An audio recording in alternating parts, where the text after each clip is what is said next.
Hello and welcome back to the second live stream in our series on creating Star Wars characters in D&D. Today we are going to have a look at creating the one and only, everybody's favourite, angsty teen, Anakin Skywalker. Well, you say angsty teen, I don't know, you could call him emo, angsty, anything like that. But anyway, let's get started. Now, I'm not going to keep him the same way as I kept Obi-Wan Kenobi. Last time we done Obi-Wan, he was in fact a Eldritch Knight. So he was a fighter primarily who had magic augmentation, mainly mind control and force powers. Today we are actually going to be looking at doing Anakin as a straight force user, crossed with a bit of a fighter. So, very first thing we need to do is actually write his name in. Anakin Skywalker. And the very first one we are going to do is Padawan Anakin. So this will be the Anakin Skywalker from the Attack of the Clones. Was Attack of the Clones, wasn't it? Yeah, Attack of the Clones. Alright. As we are pretty much aware, he will be a male, a human male to be precise. We scroll right down and we can see all the rules for males. So we are not going to be using, once again, the ability score increase. We are going to be using the variant human rules, which will be an ability score of 2, an extra skill and an extra feat. The ability scores, we are not going to work out what they are just yet. We are going to go to our trusty dice roller and get a bunch of dice. So that is 13, because you roll 4, take the lowest. Unfortunately, I like it when the low one is 1. That's not, so that becomes a 13. Okay, that is a 15. We are going good for now. Okay, well that is an 8, so that'll be whatever is our dump stat.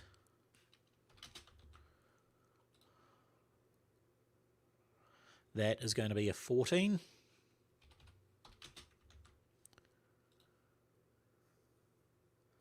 That is going to be a 10. And we have one more. That is going to be an 11. That's a pretty decent even array there. So, dump stat is going to be an interesting one. What are we going to make the dump stat? I'm seriously thinking strength. He relied more on the force than sheer strength. So, that will be his 8. His 10 will be, let's say, wisdom of... Now, he had some pretty keen insight, but yeah, wisdom of 10, constitution of 11. I think I will make the intelligence 13, dexterity 14, and charisma 15. Now, the 2 we are going to put it in, one will be in charisma to make that 16, and I believe I'm going to I might up the intelligence to 14. Thus giving us -1 on strength,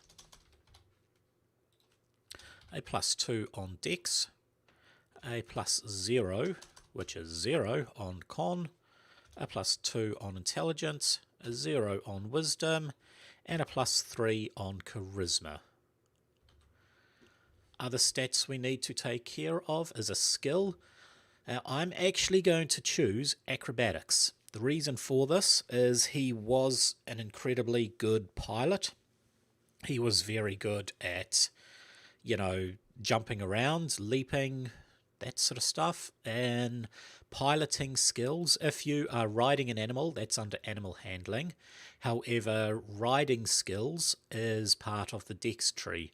So I'm going to give him that to up his piloting and up how he can ride. Proficiency bonus at level 1 is always +2, so that gives an acrobatics of +4. And I've just pushed Alt-Tab way too many times here. Okay, the feat we are going to do, if we jump over to, where did I put it? A few little hints here. There we go. We'll go to this page and we will go to feats. Now I am going to once again choose what I chose for Obi-Wan, which is the Magic Initiate. Okay, there is a very, very, very good reason for that, and I'm not going to choose Warlock, I'm going to choose Sorcerer. So Sorcerer is for Warlocks and, Warlocks, Bards, and Sorcerers. Let us see, we go back to here, we go. Feat is Magic I have no idea how to spell that. That was not part of that one. Initiate. My spelling is atrocious. So, Magic Initiate, the key reason we are actually doing that is, as you remember, it gives 2 cantrips and one use per day spell. With that, we are going to jump to Xanathar's Guide to Everything. As you can see, the Warlock cantrips that came in Xanathar's does not include Gust. So we need to get Gust from some other way, because that is key to his abilities of knocking enemies down that are surrounding him. The next one we are going to choose, we'll jump into the sorcery spells. Here we go. Now I'm probably just going to choose straight out Mage Hand. I'm aware it is also part of the Warlock ones, but that just, if you remember the scene in Attack of the Clones where he picked up an apple and brought it closer so he could carve it, that is quintessential Mage Hand.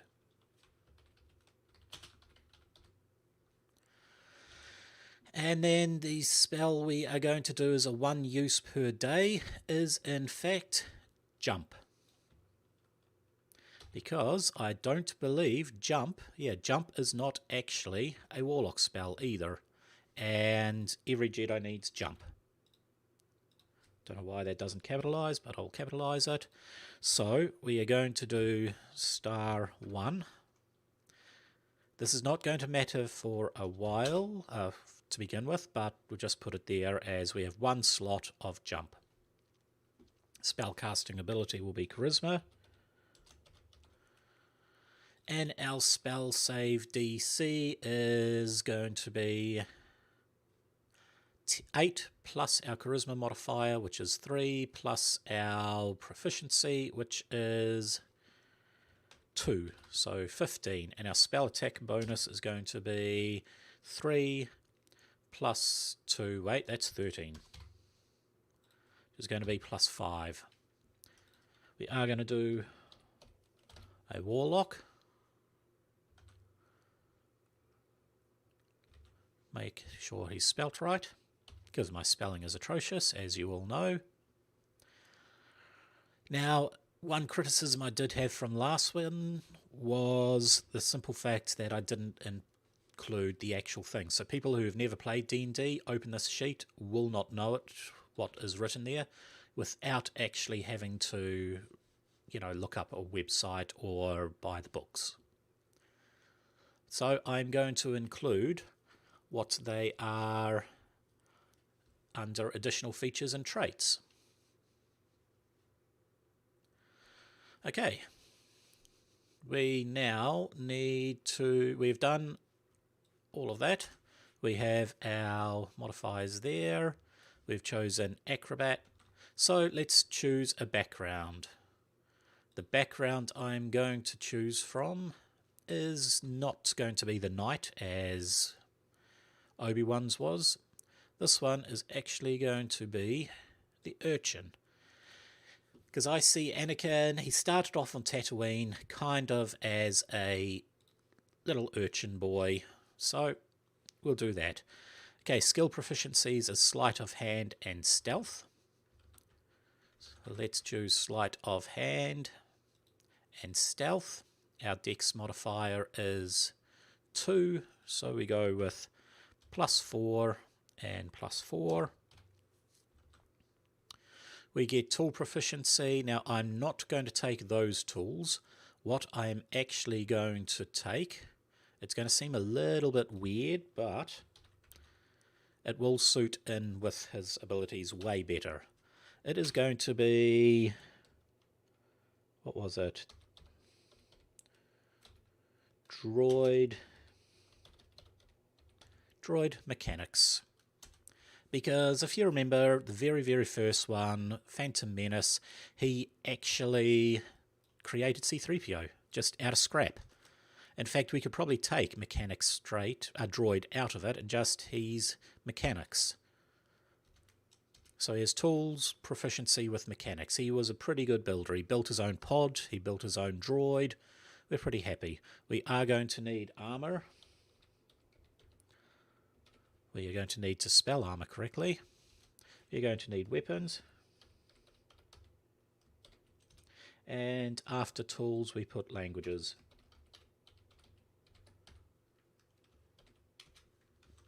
So as a human, he gets a language of common and 1 extra. So once again, same as what Obi-Wan had. Common and droid speak. We have an alignment. Now I see Anakin as Anakin was in fact, I believe, chaotic good. When he turns evil, he becomes lawful evil, but I believe he is chaotic good at this point. His age, we'll get all that stuff soon, and his speed is 30. So as by soon, I mean now. Here we have everything. Species human, gender male. So we go gender, where gender was not in there. Gender not actually counts. No, people don't care what you are. That's right. Okay, age. Doesn't have his age. However, he died 4 years after the second battle. He was born 41 years before the battle for the first Death Star. I'm not sure the difference between those two. So let's just say at the moment he's in his 20s. Height is 1.88 meters. Mass is 120 kgs. That does seem a bit. Ah, that's in armor, that's why. Blonde. He has eye colour of blue and fair skin.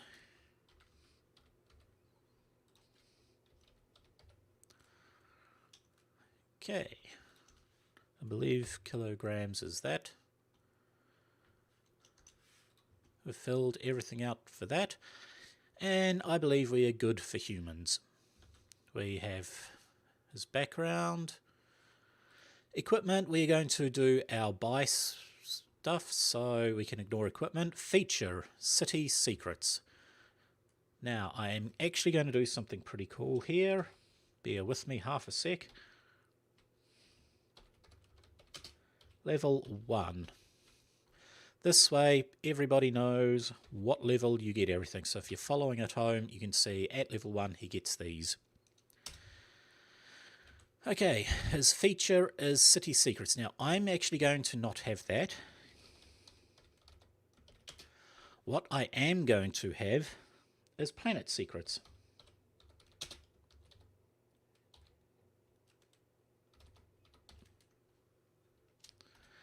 And the planet secrets he has is in fact going to be Coruscant and Tatooine. So to make sure I spell them right, because the last time I tried to spell Tatooine, I spelt it tattoo, which it kind of isn't. And sometimes you need to get that dot. I can't remember how to get the dot thing, so I need my keyboard. Why do I not have the keyboard? Toolbar. No. Show touch keyboard button. That's what I'm after. This is just to make things look nice.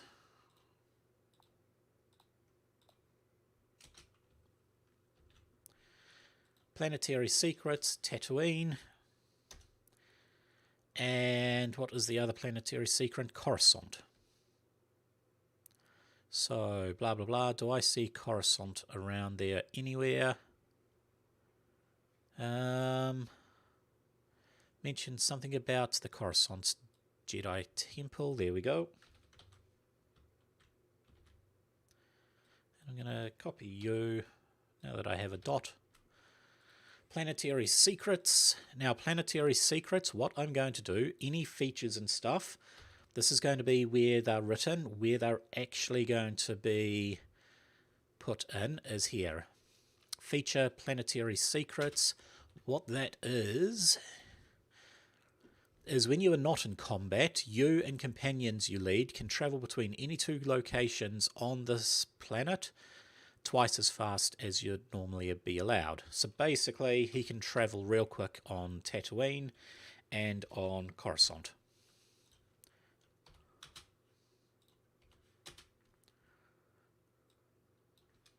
Did that not?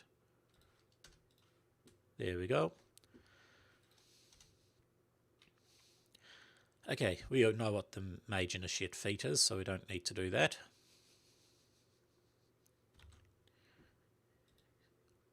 Okay, the last thing is personality traits. So,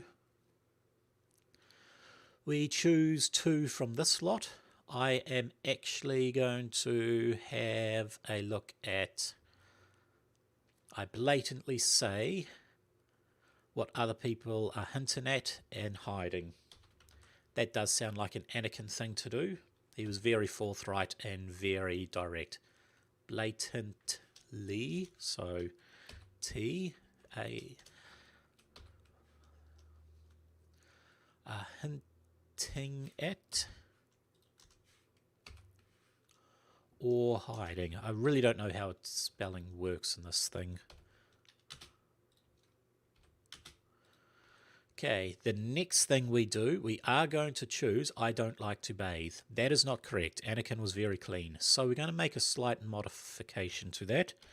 And this is going to be I don't like, you can all guess it, sand. As we know, it gets everywhere. It's horrible. It's dirty. It's just terrible. And he doesn't like it. Okay, his ideals. Now, what ones here would be good? Well, aspiration is good. He has a destiny to look up to, so I'm going to make a slight modification to that one. I am going to prove that I am worthy of my destiny.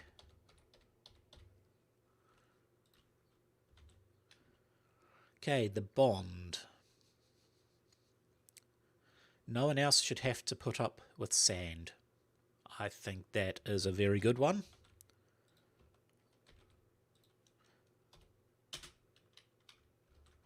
And then the last thing, the flaws, is, let's see, people who can't take care of themselves get what they deserve. No, he was very good at helping others. It's not stealing if I need it more. No. I'll never fully trust anyone other than myself. I think that's it. He trusted Padme, he trusted Akina, and he trusted Obi-Wan. And yet, at the end, he trusted nobody. So, I think that one will work. Alright, we've done our background. Next thing is, as you can guess, the Warlock. So what I'm going to do, I'm going to move that there. I'm going to bring this one to Warlock. It's just going to make things easier in the long run. classes, Warlock. So I'm going to keep that there so we can see for leveling up. Warlocks. What do Warlocks get? They get 1d8 plus your con. Okay, so we put in 1 and we put in a d8 here. Maximum hit points will be 1d8 plus con, which is 0. So we have a total of 8 hit points here. Don't worry about the rest. Proficiency in light.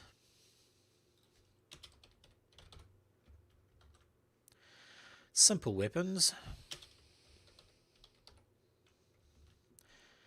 And no tools. He has save and throws of wisdom and charisma. So we go up. Wisdom, which will give us a +2. Charisma, which will give us a +5. Which means we can fill the rest out on here. -1 to strength. He'll use the force whenever he wants to. +2 to dex. 0 on constitution and +2 on intelligence. He also has 2 from deception, intimidation, investigation, nature, and religion. I am actually going to choose intimidation and deception. So they both go to +5 and +5, and then we fill out the rest. Wisdom is a 0, so all wisdom ones go to 0. That gives us a passive wisdom bonus of 8. That is everything. Next is intelligence of +2. -1 for that, and I believe it's just +2 for everything else. Because everything else will be the charisma. So +3, +3, +2. So that is his skill abilities. All nice and happy. Next thing we are going to do is choose what otherworldly patron we have. So this, unlike fighters who don't get their special ability such as the Eldritch Knight at level 3, Warlocks get it at level 1. And the Warlock we are going to be going for is in fact the Hexblade. So I'm going to write up here Hexblade Warlock.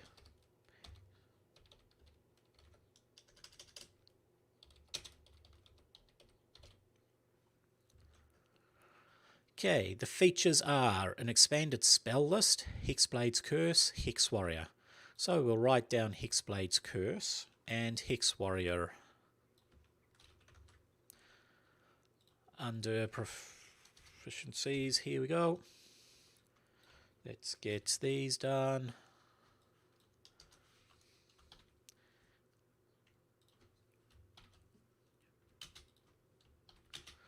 This is just to make things all stand out nicer. Hexblade's Curse.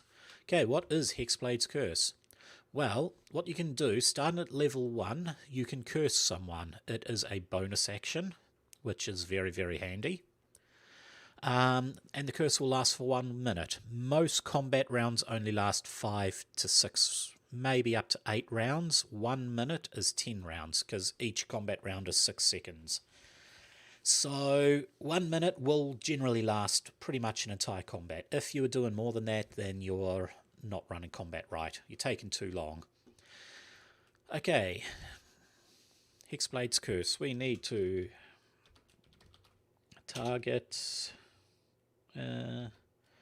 well, is it target a humanoid or is it choose one creature? Okay, so it just says creature, which means it can be humanoid, creature, anything.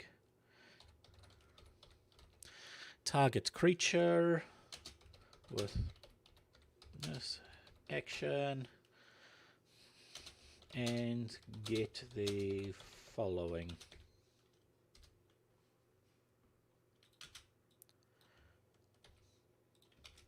So you get 3 abilities, I think it is.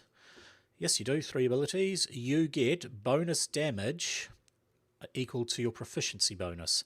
Now, this is very powerful. Usually in D&D, when you hit, your attack bonus is whatever you roll with. So say strength plus your proficiency. Damage, however, is only the modifier. This one, you're actually adding proficiency in. That is very, very good. So Add proficiency to damage. Get you spelt right.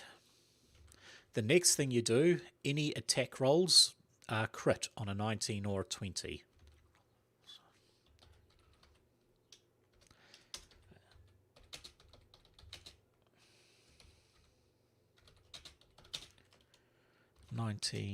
And 20. I'll make that an ampersand. There we go. And then the last one is if target dies, you regain health equal to Warlock plus your charisma modifier.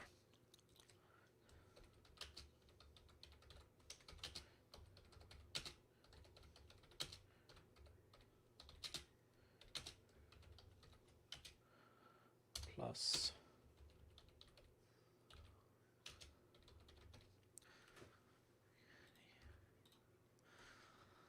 okay, they are pretty cool bonuses, especially the 19 to 20. We're actually going to do something which will augment that quite a bit. Okay, and Hex Warrior. What does the Hex Warrior get? Hex Warrior is you basically can influence a weapon, or your patron actually gives you a weapon. This here lets you use your charisma modifier instead of strength or dexterity. Okay, that is actually pretty good. The other thing is this will also go to any Pact of the Blade feature, any Pact weapon you get, plus your Hexblade warrior becomes a Pact weapon. So any weapon you have is counted as a Pact of the Blade, which you'll be getting at level 2. Sorry, no, I think you have to choose Improved Pack Weapon to get it. But we'll get there. We will get there. So, Hex Warrior is... Pin...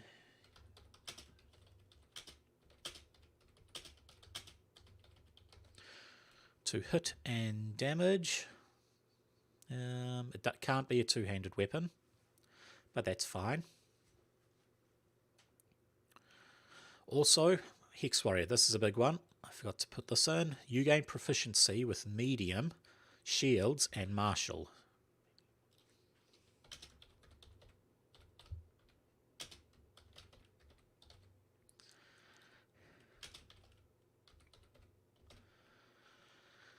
And martial weapons. Okay, that is very, very, very handy. That'll give us access to the weapons we want. Chosen weapon uses charisma to hit, or CHA.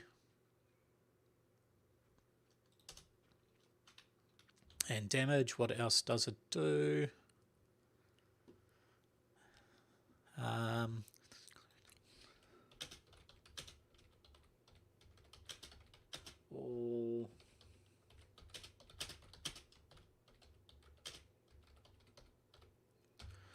This includes all Pact of the Blade weapons.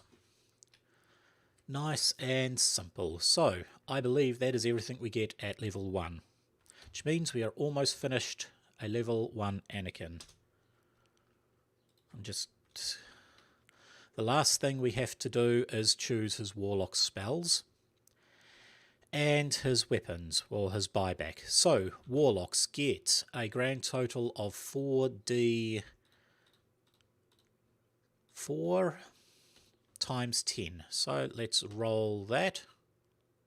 Is it 4d4? Yeah, it is 4d4 times 10. So he gets 100 gold to spend. That is pretty cool. I can do 100 gold. Let us choose equipment.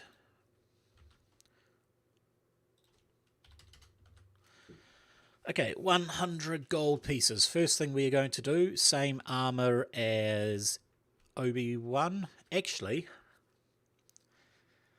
we could possibly... He only has a dex score of 2 anyway. So if we go hide, or even... No, we can't really go chain. We don't have the money for it. I think I'm going to go hide armor. A real hardened plate armor. So hide it is.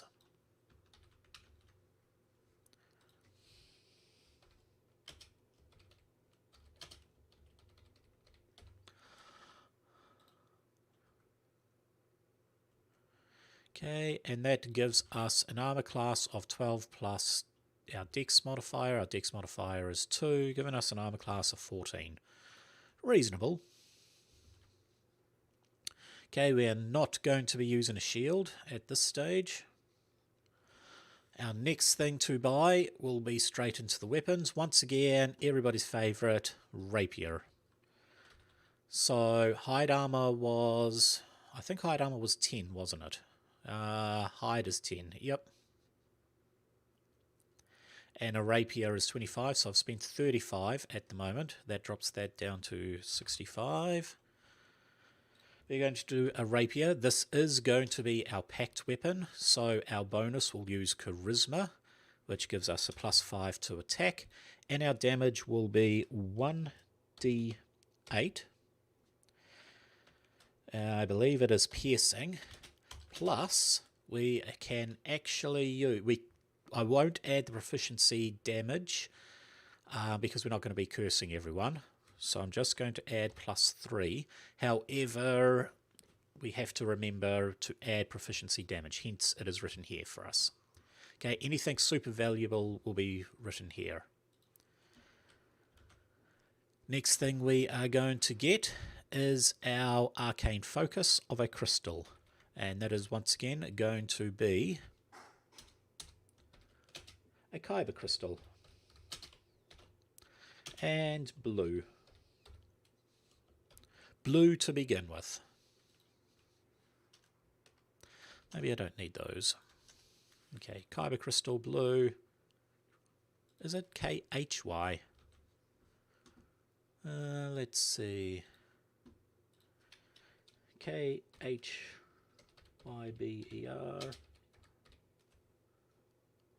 Kyber crystal. No, it's KY. I was right. How dare the spell check say I'm wrong when I'm actually right for once. Okay, so that's going to be his arcane focus, is the kyber crystal, which will be attached into the hilt of the rapier, giving it a slight blue hint. All nice, all easy.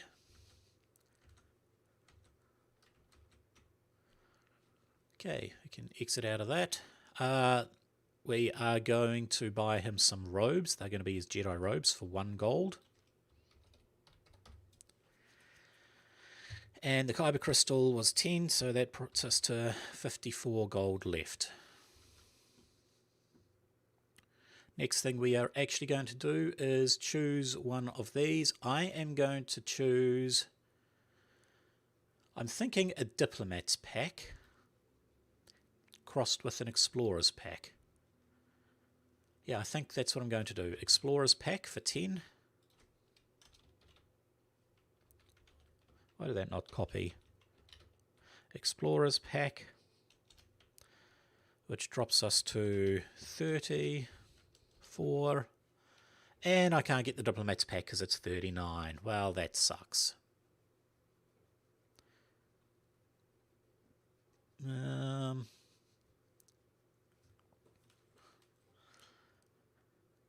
Okay, I'm just going to get the diplomat's pack outright. I'm not going to get the explorer's pack. So that gives just 44. By taking 39 off, that'll leave us 5 gold left. So we have to save 5 more gold to get the other pack. That's fine, I can handle that. Very last thing to do is, in fact, choose our spells. So this is where we come to the Warlock. As you can see, Warlocks don't get a huge amount of spells, but their spell slots are horrible. They don't get a 3rd spell slot until level 11.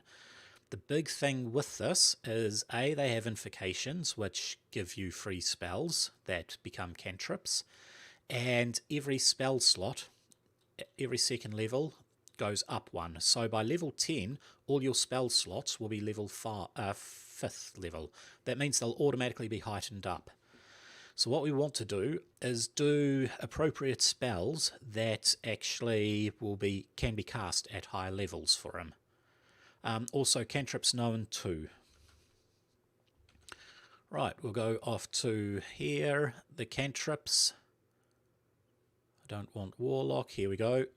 Everybody needs that. I'm sorry, every Warlock should have Eldritch Blast.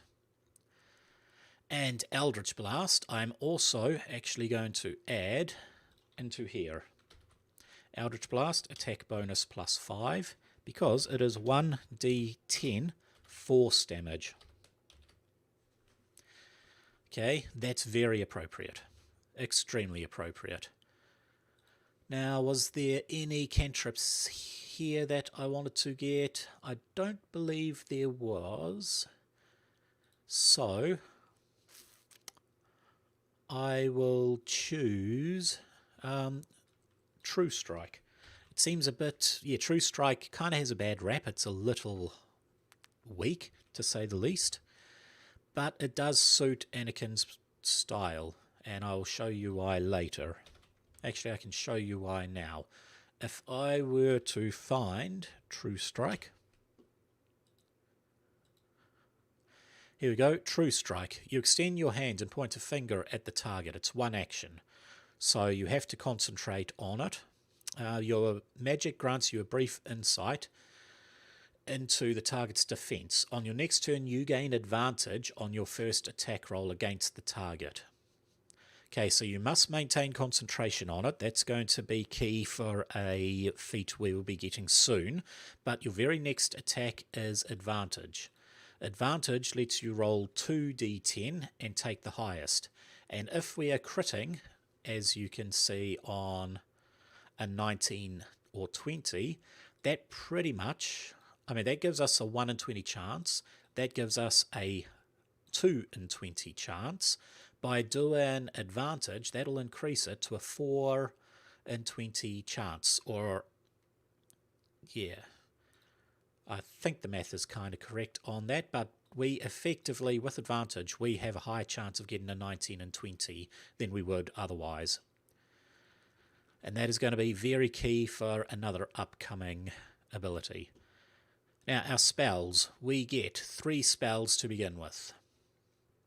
If we have a look, the Eldritch invocations, that's not what we're after. Our extended spell list is Shield, Wrathful Smite. And we have, I'll go back to spells and I go to spell lists. Go all the way to Warlock spells. Okay, here are all the nice happy little Warlock spells we have. And we also have access to Wrathful Smite, which is generally considered to be a paladin attack. So, 2 spells. First one will be Wrathful Smite. Let's capitalize it properly. And one thing I'm going to do to make things a little easier, we don't need equipment anymore, so we can choose this one to be our search. Wrathful Smite. Here we go. So you can see only 2 there. Obviously the one for paladins, this one. It basically does, next time you hit with a melee weapon, once again, it's a concentration, so you can't use it at the same time as you use your True Strike. However, that is only for now. Next time you hit with a melee weapon, your attack deals an extra 1d6 psychic damage. Additionally, if the target is a creature, it must make a wisdom saving throw or be frightened by you. Now, frightened means the creature can take no action other than move in the opposite direction from you. So, we will write down Wrathful Smite. We're going to put it here, make it a bit easier. Wrathful Smite equals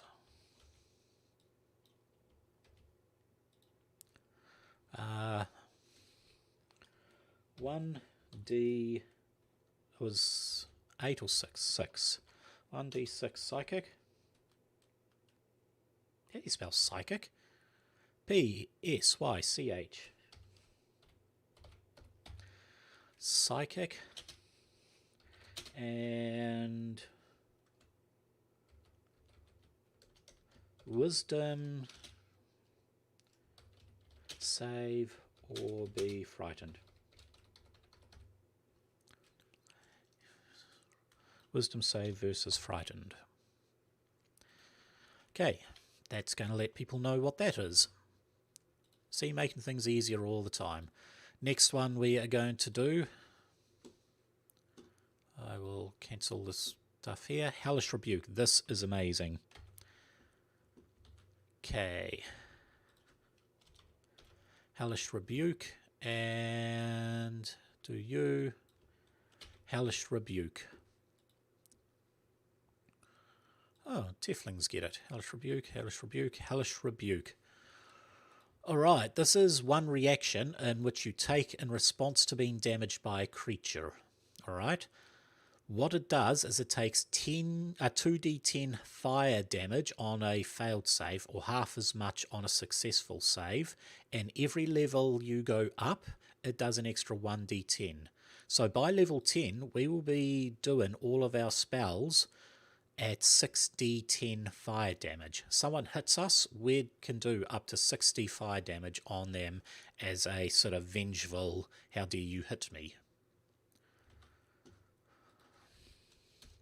Hellish Rebuke equals 2d10 fire versus dex for half. Okay, and we scroll all the way down to Hellish Rebuke. Now, I believe that is everything Warlocks know. So they only have one spell slot, but they get it back on a short rest.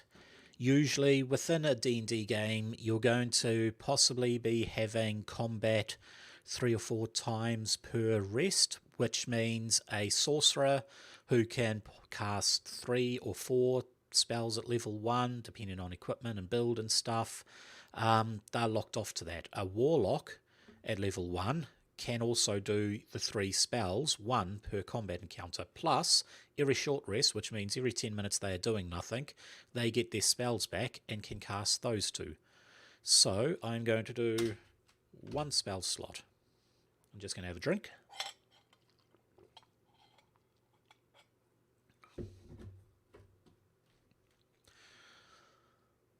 Alright, that appears to be a level 1 Padawan Anakin. So, class.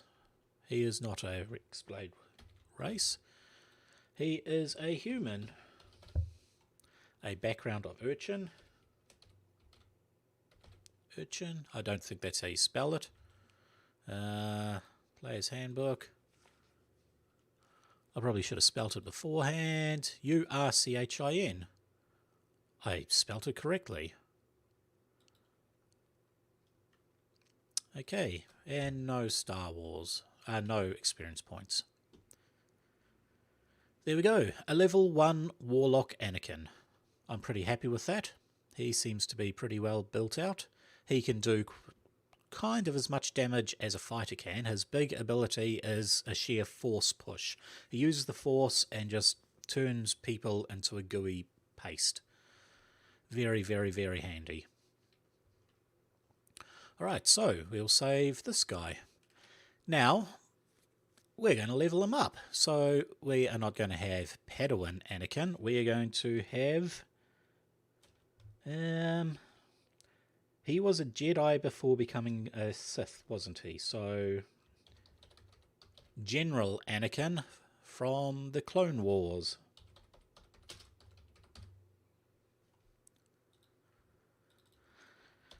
General Skywalker.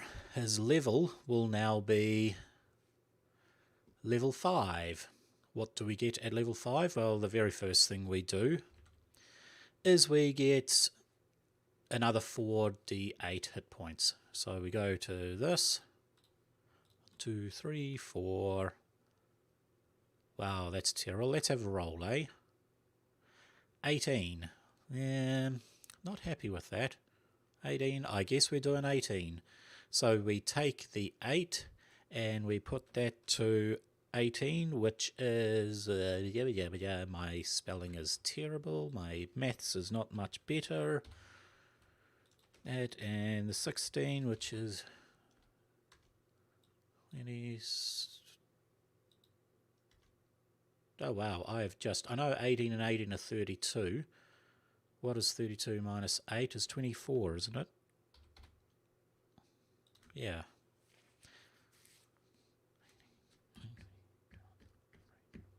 Twenty-six. I just had to use my hands to count that. How bad is that? So if you really want, we can do a 5. And yep, 26. Look at that.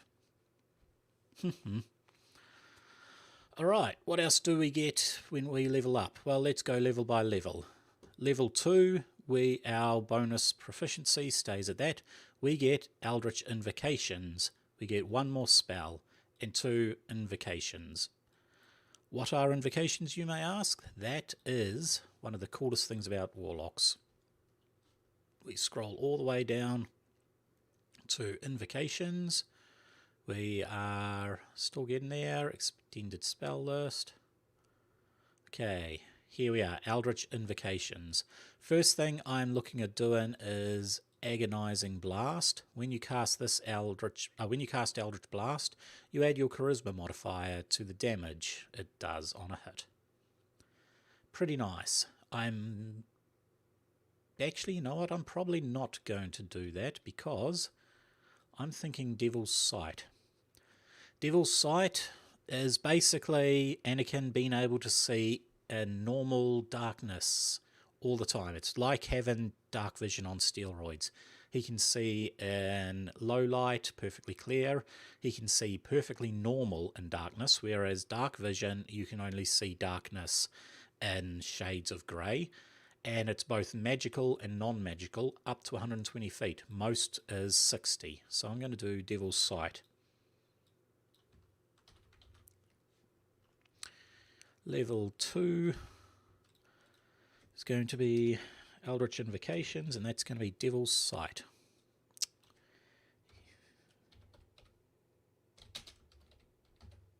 Yeah. S-I-G-H-T. Why did I spell it like that?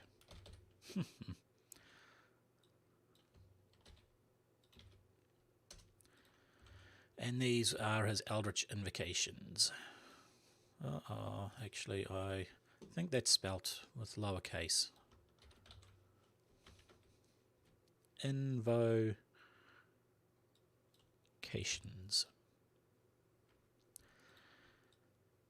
Okay, now that we have Devil's Sight, I'm not going to write the information here. I'm going to write... What? Devil's Sight. See in darkness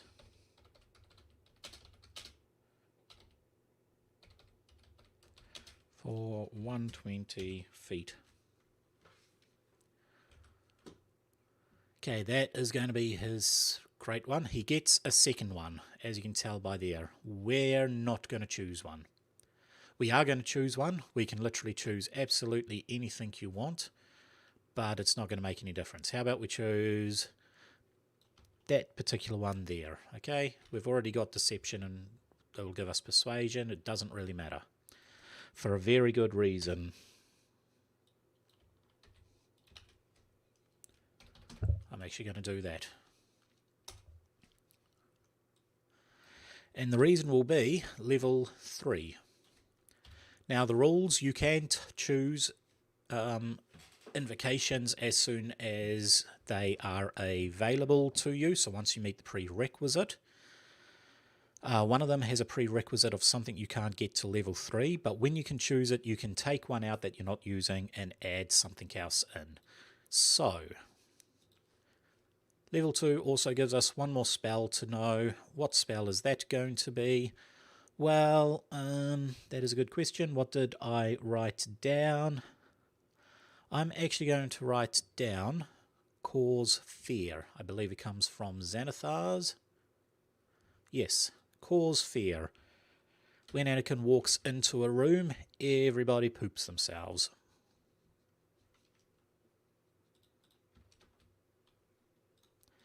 Okay, that's going to be his level 2 spell. Right, we go back. Level 3, we get our Pact boon. What is a Pact boon, you may ask? A Pact boon, if we scroll right up. Okay, a Pact boon, we can choose Pact of the Blade, Pact of the Chain, or Pact of the Tomb. Each one gives us special abilities depending on our Warlock. It's basically the same as a level 3 fighter choosing its fighting style. What we are going to choose, as we are a Pact of the Blade, is a Pact of the Blade.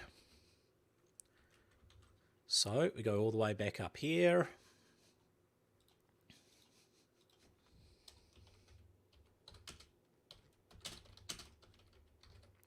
Pact of the Blade. This basically gives us, it says, you can use your action to create a pact weapon in your empty hands. You can choose the form that is a melee weapon, that the melee weapon takes on each time you create it. Okay, so you can basically create a pact weapon and choose what it's going to be. And that's out of thin air. You are proficient with it while you wield it. This weapon counts as magical for the purpose of overcoming resistance and immunity to non-magical attacks and damage, i.e. you can use it against ghosts and other creatures that require magical attacks to hit. Your pact weapon disappears if it is more than 5 feet away from you for more than a minute. It also disappears if you use this feature again, if you dismiss it, or if you die. Okay, and it just says blah blah blah on how to actually do it. It says that it is sheathed into thin air, that sort of stuff. Well, that's fine. It means we can summon a pact weapon. Xanathar, however, gave us something pretty cool. We go to the Eldritch invocations. We scroll down a bit. We get, I believe here it is, improved pact weapon, which is, it requires Pact of the Blade, hence we had to wait for it. You can use any weapon you summon with your Pact Weapon Blade feature as a spell casting focus. In addition, the weapon gains a +1 bonus to its attack and damage rolls. Finally, you can conjure crossbows. Crossbows are going to be very handy. If you can basically imagine Anakin summoning up a blaster, shooting it, and then just dissipating the blaster.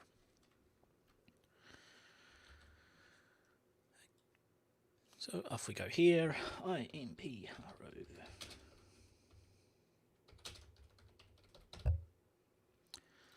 Okay, an improved pact weapon. Improved pact weapon equals +1 on attack and damage plus summon crossbows.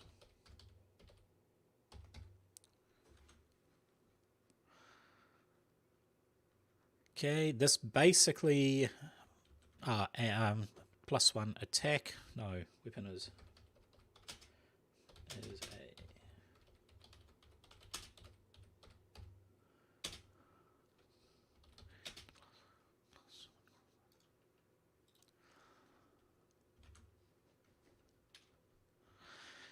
okay, this will count towards our weapon. Our basic weapon is technically a pact weapon, which means we can go right up to here, and our attack bonus for our rapier gets +6, and our damage type is now +4, as we haven't improved our charisma, +2, which makes it a +6 against people we curse. 1d8 +6. Pretty happy with that. Okay, at level 4 we get our first ASI, ability score improvement. Sorry, we actually also know one more spell. Oh, and look, we should have done a spell slot there. So, what we are going to do for our spells, we take one off here. We now have 2 spell slots at level 2. As you can see, everything we have is heightened to level 2. That means, automatically, this one here becomes 3 d10 fire damage. And we get one more spell. Now, I do have a nice spell for that. It is, in fact, under the player's handbook, level 2 spells, Crown of Madness. if you'd like to know what that does. We can go and have a happy little look. Okay, Crown of Madness. One humanoid of your choice that you can see within range must succeed on a wisdom saving throw or become charmed by you for the duration. While the target is charmed this way, a twisted crown of jagged irons appears on its head and madness glows in its eyes. The charmed target must use its actions before making each of its turns and to make a melee attack. Okay, so basically you choose who it attacks. You are controlling it. This is an ultimate form of mind control, and I love it.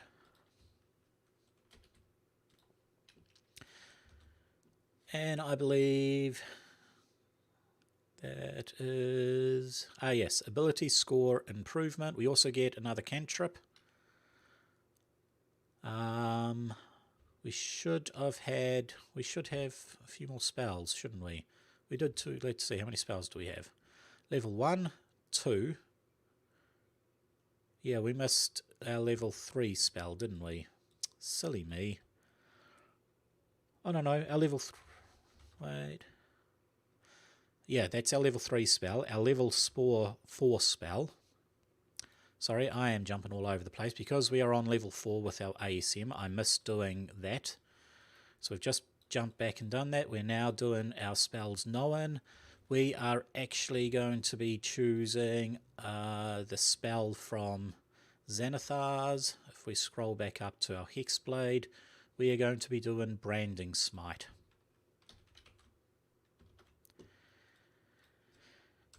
Okay, Branding Smite is like the other spell we had, which was Wrathful Smite, but it's a lot more powerful, I do believe. We'll jump to here. Branding Smite, once again, it was a Paladin spell. Okay, then it is a bonus action. Concentrate again, so this is going to be where our new feat comes into play.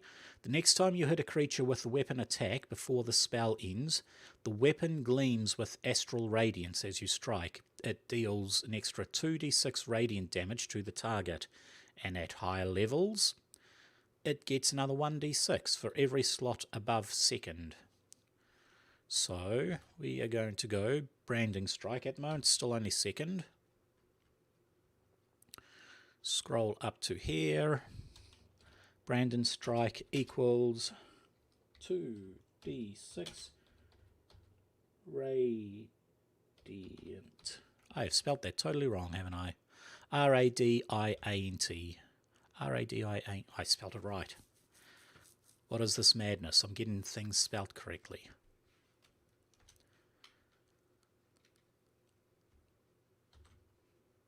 Okay, at the moment, nothing else happens. Oh, it becomes visible until the spell... can't become invisible. Well, that's fine. That is fine indeed.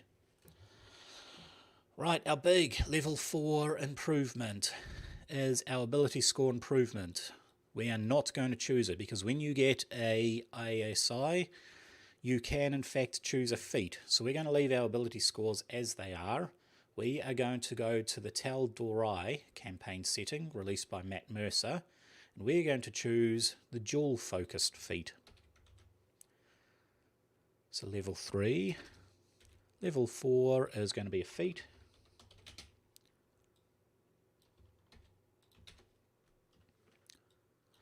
And that is going to be dual-focused. Now, what does dual-focused do, you may ask? Well,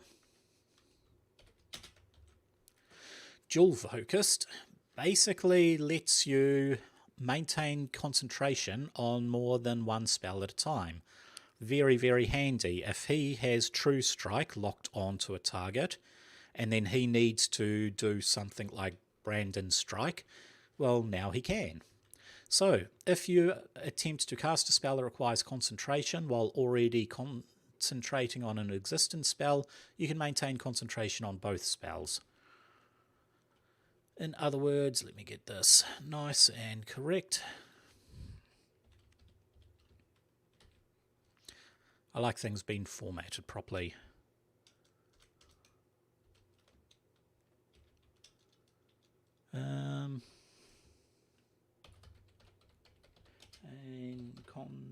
concentration on more than one spell. Okay, if you take damage, you must make a concentration check for each spell individually.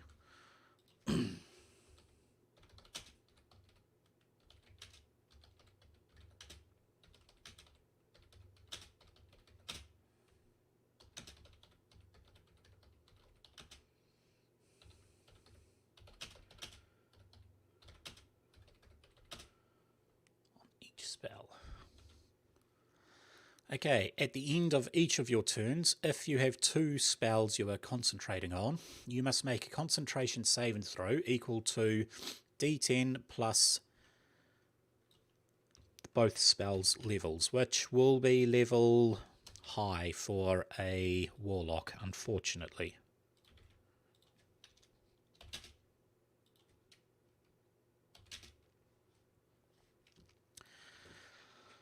But that does open up a world of possibilities, as True Strike requires concentration, Wrathful Smite is concentration, I believe Cause Fear is concentration, Crown of Madness is concentration, and Branding Smite is concentration.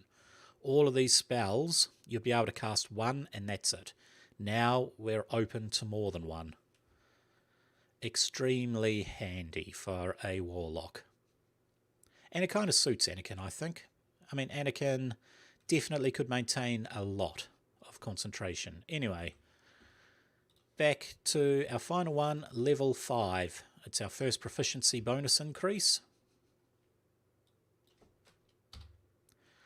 which means our wisdom has gone up to 3 and our charisma is now at 6. Means acrobatics is at 5, deception is at 6, intimidation is at 6. Sleight of hand is at 5. Stealth is at 5. Attack bonus for rapier is now at 7. And Eldritch blast at 6. And we go all the way down to here. Our spell attack bonus is at 6. And our spell save DC is at 14.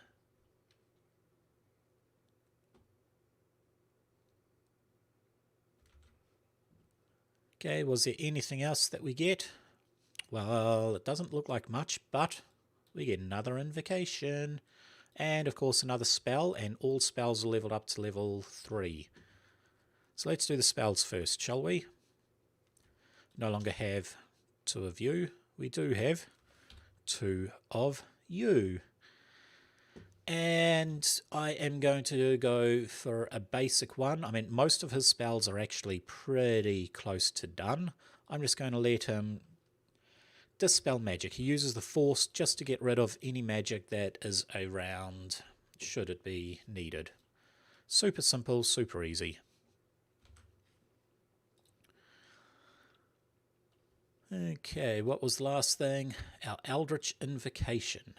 What are we going to get for that? Well, I believe there's only one thing we could get, which is called Thirsty Blade. Here it is here.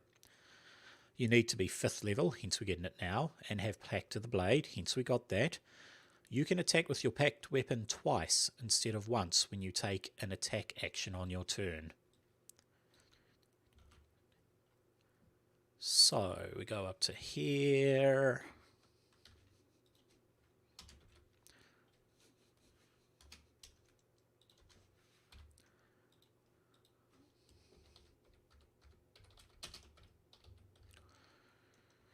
Thirsting Blade. I will make you as an Eldritch Invocation. And Thirsting Blade. Here we go. Make everything all nice and simple. I think I will also put on its feature.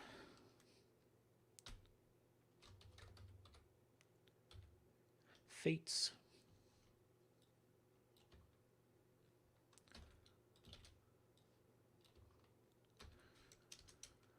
Okay, feats are going to be here. And I'm not going to have feats, I am going to have Eldritch Invocations. How does one spell that? Here we go. It's just going to make it, anyone downloading the sheets, it's going to be easier for you guys to see.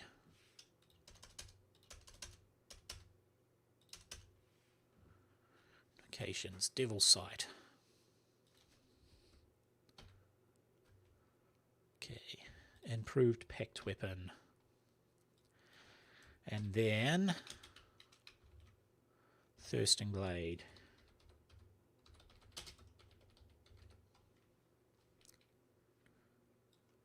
And now dual focus, I will take you out and I'm going to put you here under feats. So people have their feature explained to them, their feats all explained, and Eldritch invocations.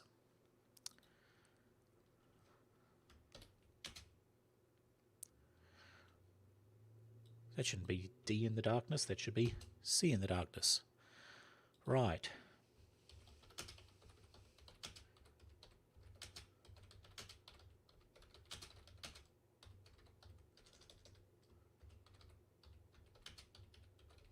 So in combat, you can make an attack action. It doesn't mean you can cast a spell twice, but you can make an attack action and you get to attack twice on it. Very handy. Basically, it puts you on a par with a fighter who gets 2 attacks at level 5. Well, now so do Warlocks. And I actually believe... Oh no, one other thing we forgot to do.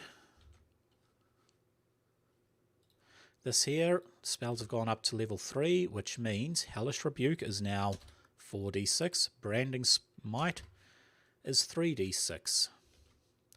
And I actually believe if we go over to Eldritch Blast, we can have a quick look at the spell Eldritch Blast. And look at that. At 5th level, it is 2d10 damage.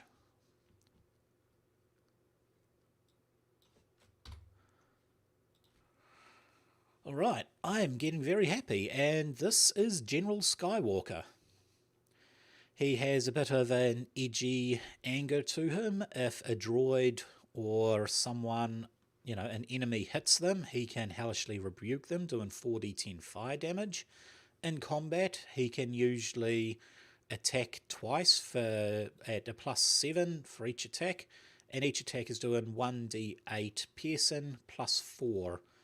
That is +2, 3 for his charisma, +1 for it being a pact weapon. And if he has someone cursed, then that 4 becomes a 6. So that's pretty cool. Or for ranged attacks, he can just use the sheer force power, and on an attack bonus of 6, he can do 2d10 force damage. And that being a cantrip, he can just always do. It doesn't take any spell slots to do. Very, very, very handy. He can also do, like he can do Wrathful Smite, which will make people frightened. Very good effect. Or he can actually do a Branding Smite, which does way more damage. It all depends on how he's feeling, but he can make people afraid of them, or he can use his Righteous Fury to basically brand them, and they can no longer use cloaking shields or anything like that. Alright, General Skywalker save. So, file, save as, choose a different one, and we are going to choose General Skywalker.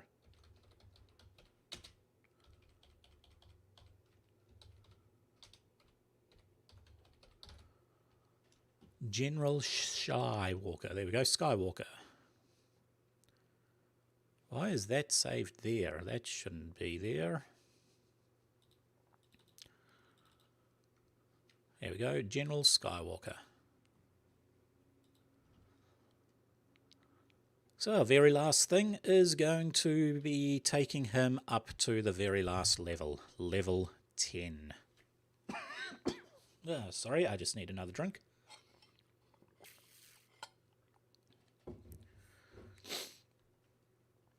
Okay, at level 10 we'll be getting 5 more lots of dice. Let's see how bad my thing is going to be.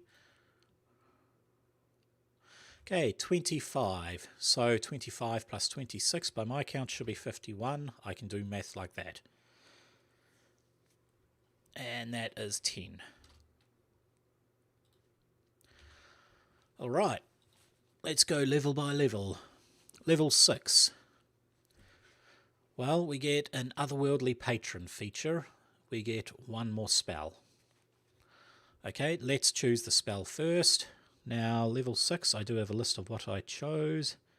And I actually, now that we can maintain spells on 2 different things, I went back and chose a level 1 spell, Hex.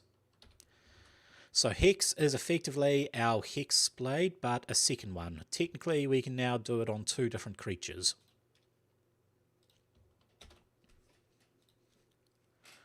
Alright, super easy, nothing else there. Very next thing to do will be, we are going to go up to the level 10, so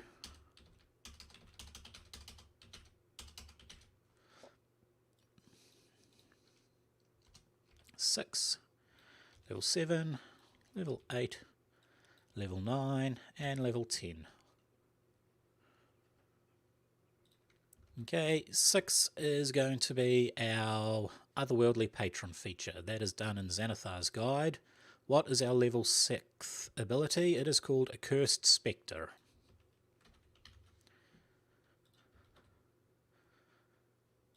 Okay, let's get ACCU. Accursed Spectre. Right. And this will be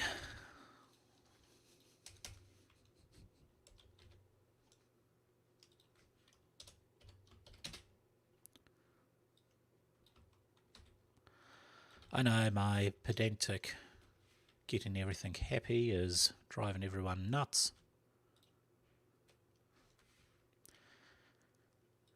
Accursed Spectre, that there basically, if someone dies, doesn't even have to be due to our curse. It's just if someone dies, we can actually make it rise as a spectre. Effectively a force ghost. So, the soul of a person you slay, here we go. When you slay a humanoid, you can cause the spirit to rise from its course as a spectre.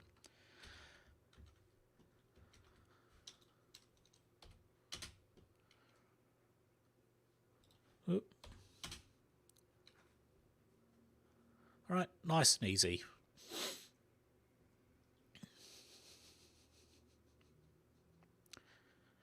Level 7. What do we get at level 7? Level 7, nothing, nothing, nothing. Spells known 8. Spells have gone up to 4th level. 4th level is good. So 4th effectively means that is now 5. And that is now 4. And what spell did we go for level 7? Well, I think we are going to go, if we scroll up, with the last smite that we get here, which is going to be Staggering Smite. We get Banish and Smite, not really fond of that, so level 4 is Staggering Smite.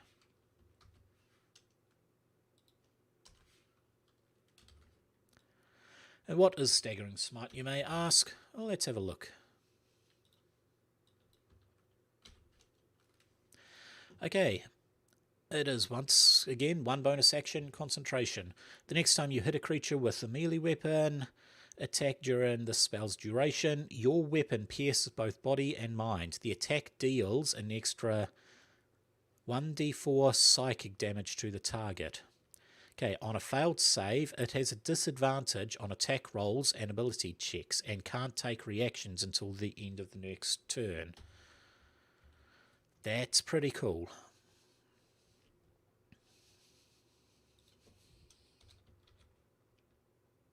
I didn't get the name of it. I'm an idiot. Okay.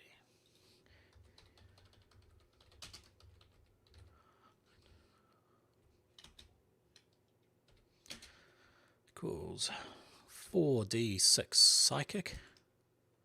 Once again, terror.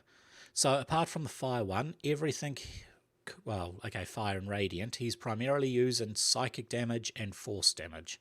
They are the key damage points that Annie will use. Staggering plus. It was a wisdom save. Versus, so if they fail, they get disadvantage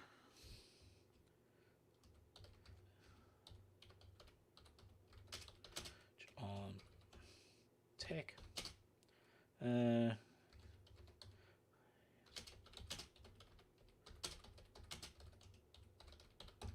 Cannot make reactions.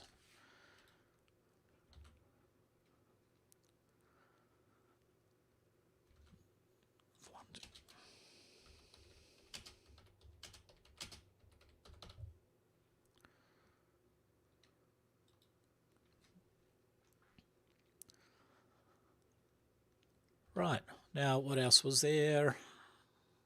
There was that. And an invocation, that's right. We only have 3 invocations at the moment. Let's get ourselves a 4th one. In fact, to make it easier, I will also add that into level 9 because that's what we get at level 9.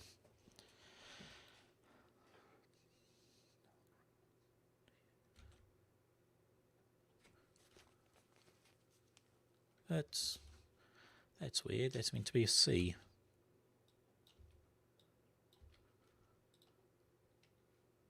Huh, I spelled it wrong the whole way along. Aren't I silly?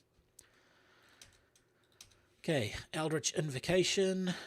There is really only one that I thought was absolutely amazing for him. And this is a force damage one. Once again, using both his anger and his force.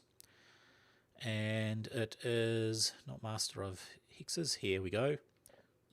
Eldritch Smite. Whoop.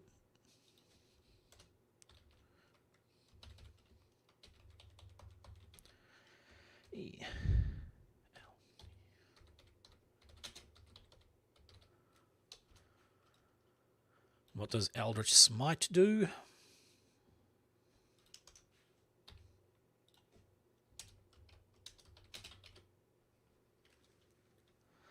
Eldritch Smite. Okay, what you do, once per turn when you hit a creature with your Pact weapon, you can expand a spell slot to deal an extra 1d8 force damage to the target, plus another 1d8 per level of the spell slot, and you knock the target down if it's huge or small. That is amazing. So we are going to we'll copy that and we'll just trim it down. With your Pact weapon, you can expel a Warlock spell slot to deal an extra 1d8 force damage plus an extra 1d8 per level of the spell slot. And you knock the target down. So we are actually going to add this into our key spellcasting abilities. Eldritch Smite, it doesn't actually have an attack bonus.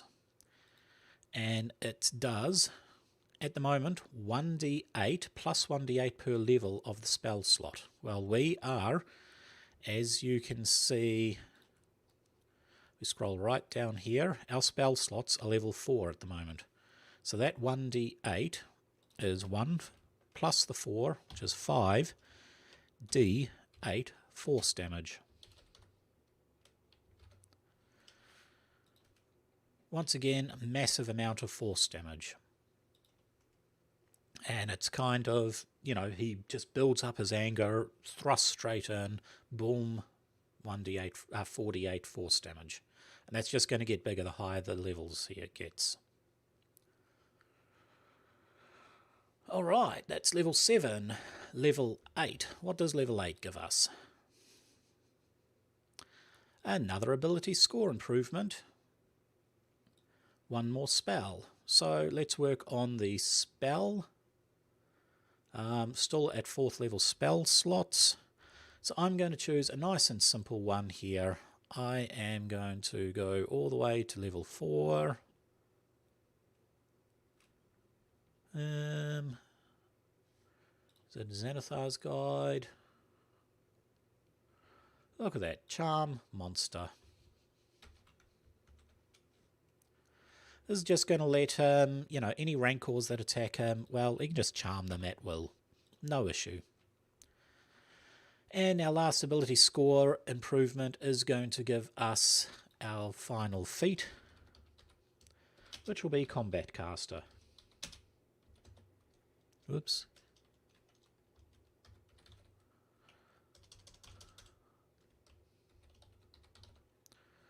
Okay, Combat Caster. We go to Player's Handbook. We have a look at our personality. Nope, custom options. Feats. Is it Combat Caster? I think it's at the back of the feats list. Warcaster. Sorry, Warcaster. Okay, so what Warcaster is you have advantage on concentration save and throws to maintain concentration. That's going to really help when we're concentrating on more than one spell. Okay, you can perform somatic components even when you have weapons or shields in one or both hands. And hostiles, this is a big one. When a hostile creature's movement provokes an attack from you, you can use your reaction to cast a spell at that creature, rather than make an opportunity attack. This spell must have an action of a cast in time of 1 action, and must only target that creature. But that means if somebody gets too close to him, he can outright Eldritch blast them, knocking them out. In fact, this ties in really, really, really well with another Eldritch invocation we may get at a later level, which basically puts them prone and knocks them back 10 feet. So anyone comes too close, you just Eldritch blast and blow them away. No one can get close enough to hit you. I mean, that is impressive. That is really, really, really impressive. So... oh, that wasn't taking all of them. That's still not taking all of them. There we go.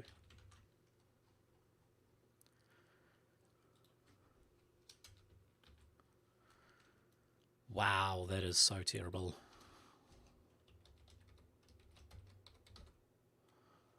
Warcaster. Okay, you have advantage on any con save and throws to maintain concentration.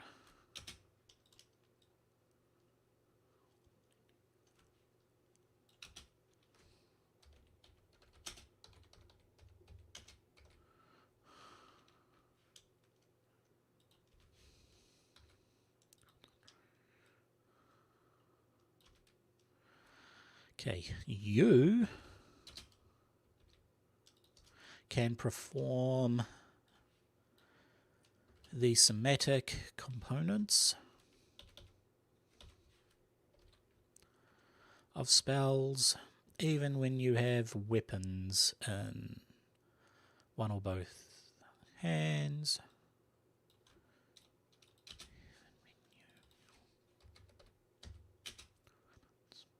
Okay, it doesn't really apply too much because we get that with our Pact weapon. So that's not a biggie, but it still is helpful. Okay, and then the last one is when a hostile creature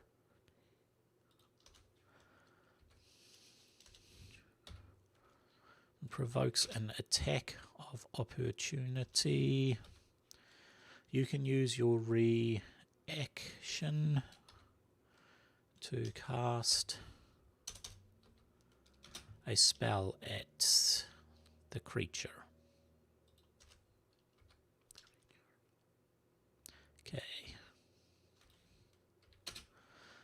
The spell must have a casting. I really don't know why it does that.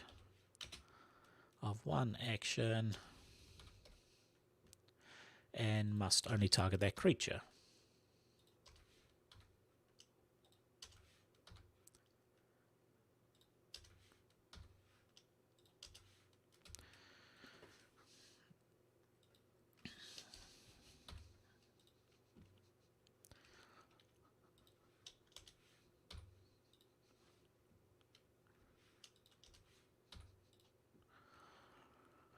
Right, so these are all the features we get.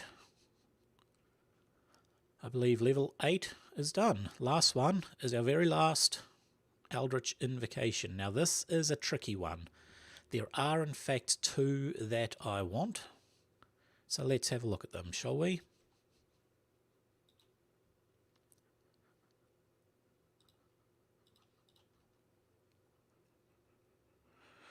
Okay, the very first one I would actually like is Ascendant Step. Sorry. Where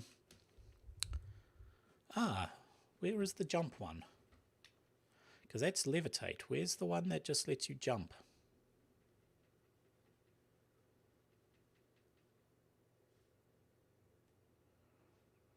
Read or writing. Jump on yourself without expending. So what we could do is we could get Otherworldly Leap, or we could get Repelling Blast. Those 2 there, they are both incredibly powerful, especially for our build. Otherworldly Leap very much fits into the whole Jedi form of being able to jump ridiculously high abilities. We do have, we don't actually have it. All we can do is run real fast. Sorry, no, we do have it, don't we? We chose that. Let's see. Yes, we did. We chose jump. So what I'm seriously thinking of doing is we take Otherworldly Leap, which lets us cast jump. Jump becomes a cantrip.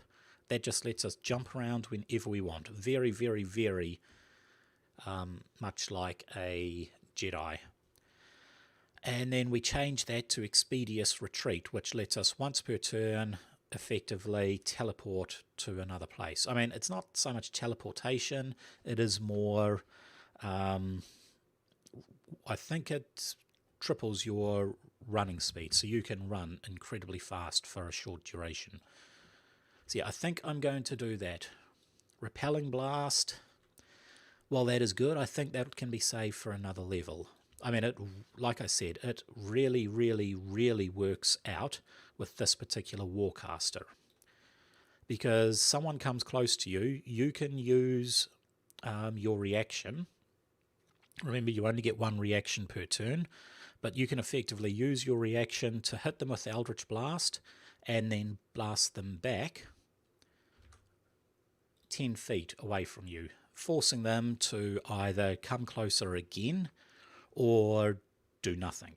Especially if you're far enough away, it's just really, really good. But I think I am going to go with Otherworldly Leap. Eldritch Invocation.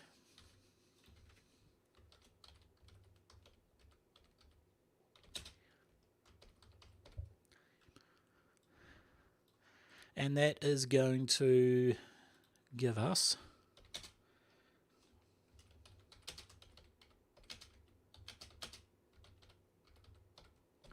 I'm going to write it here. Cantrip, that's not how you spell it.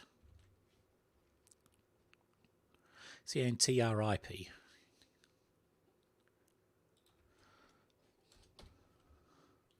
I'm going to write it there because most people will be looking at this front page here, and this will just let them know that they can cast jump as a straight cantrip. And then I'm going to go back into the player's handbook, and I am going to choose Warlock spells. Once again, cantrips, they didn't have the Expeditious Retreat, so we go to the sorcery list. Cantrip, they also don't have Expeditious Retreat. Well, now isn't that interesting? Who has Expeditious Retreat? Wait, it's a level 2 spell. That is it. I was looking in cantrips, my bad. And we're going to take out the jump cast there, and we are going to put it into that there. Right, that was level 8. No, that wasn't. Was that level 8? That was level 9. My bad, level 9. Level 9 also gives us, our spells are now at 5th level. So we take them off. We go 2 spells there. With our spells at 5th level, all of these go up 1, so that becomes 5. That also becomes 5, and that becomes 6. And that becomes 5 as well. What else do we get at 9th level? You get a +4. So that goes to 4, that goes to 7, that goes to 6, 7, 7, 6, and 6. That one there goes to 8 and 7. And what else do we get? We get to put 15 on you and 7 on this spell attack bonus.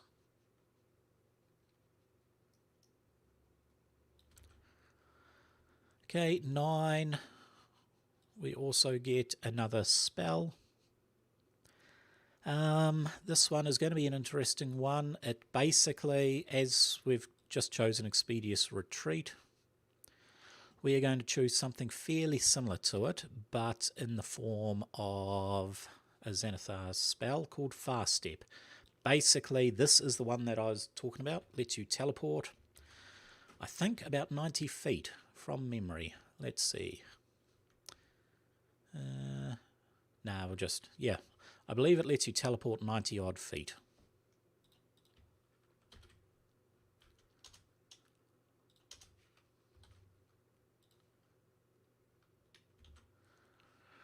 And is there anything else we get? Nope, nothing else at level 9. Level 10, we get our Otherworldly Patron feature. So let's do that. Our very last Otherworldly Patron feature is part of Xanathar's Guide.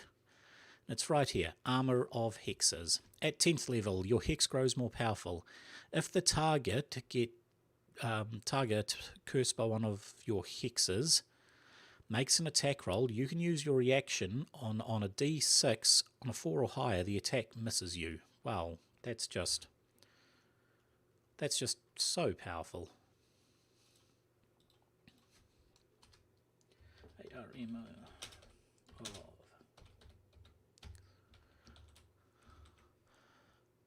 Armour of Hexes. And this comes under a feature. Why do I keep pushing that? I'm going too fast.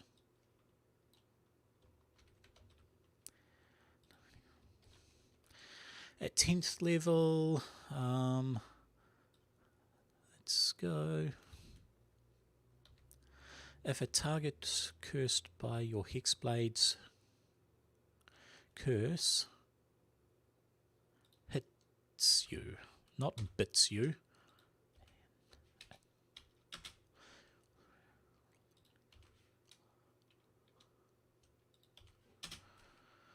That is honestly so powerful.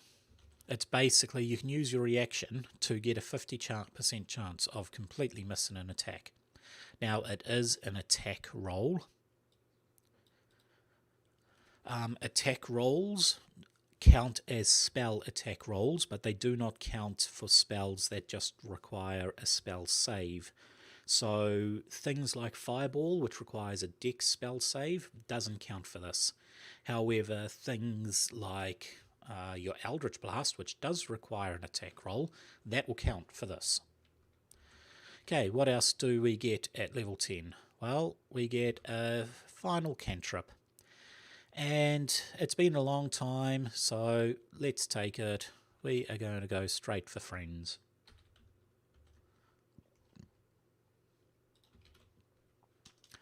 Just going to help with his whole intimidation style. Alright, spells known. Now we don't actually learn any more spells. That is going to be a super interesting one. See, spells start gearing off, and 5th level is in fact the highest we get. We just start getting more and more. So I was looking at it. The other spell I'm very seriously thinking of was in fact Synaptic Static. Let's have a look at the two of them, eh?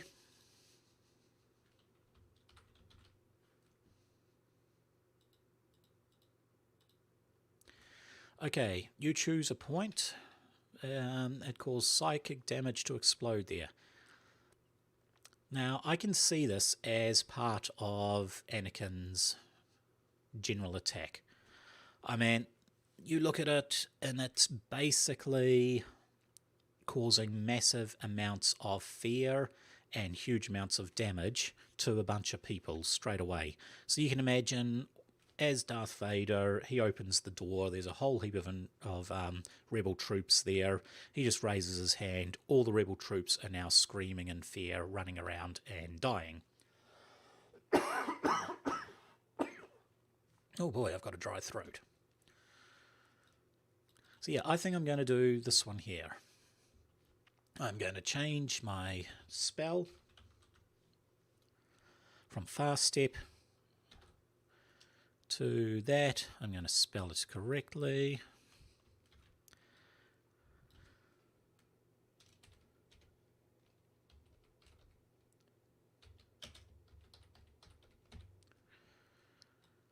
Yeah, it's just an AoE massive psychic burst, effectively. I will also, however, just write the information on, just under our spell list, equals 8d6 psychic. That is interesting. Creatures with a score of 2 or lower cannot be affected. It is a 20-foot radius, so it is an int save versus int save versus, actually I'll do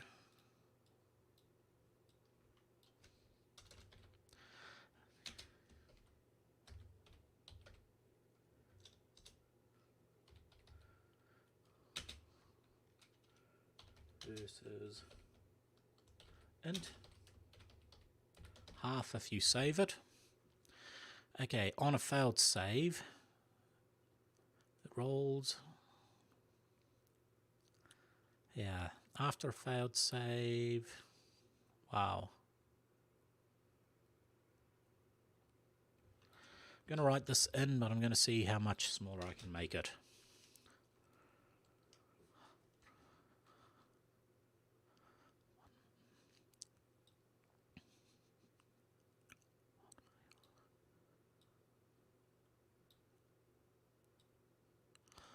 So on fail,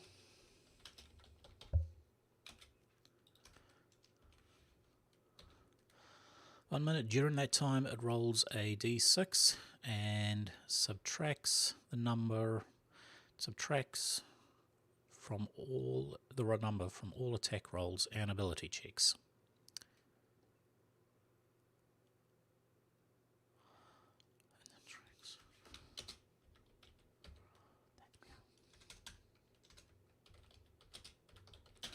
From, let's see, attack rolls,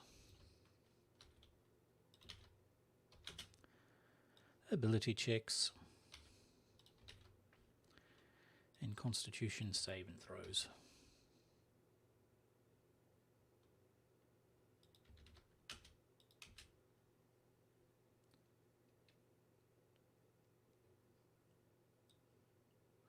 That's weird, how come that didn't do that?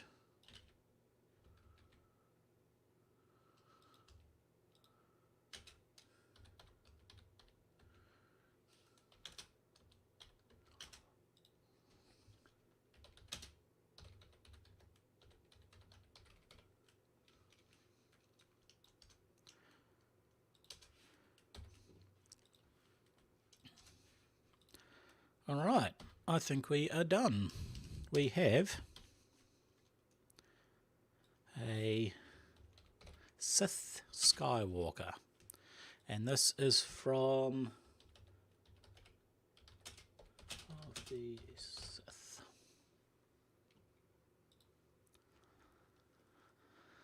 So, not a huge amount of hit points, but boy can he output some massive amounts of damage. Ooh, do the actual save as, otherwise I have to recreate it. And this is Sith.